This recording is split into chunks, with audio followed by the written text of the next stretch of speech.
देखो देखो देखो देखो जा रहा है। तो दोस्तों आप सभी का स्वागत है मेरे न्यू ब्लॉग में। तो देख सकते हैं ये स्ट्रीट डॉग बैठा हुआ है और ये आज है भूखा, इसलिए आया है इस पर। तो हम बनाने जा रहे हैं इसके लिए रोटी। ये बन रही है रोटी और ये जब भूखा होता है तभी ऊपर आता है हमारे यहाँ।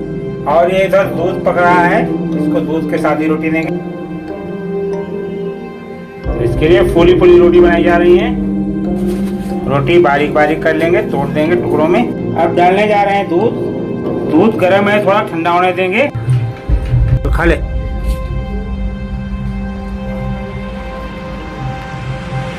दोस्तों अगर ब्लॉग मेरा पसंद आए तो लाइक करना, शेयर करना। Thank you.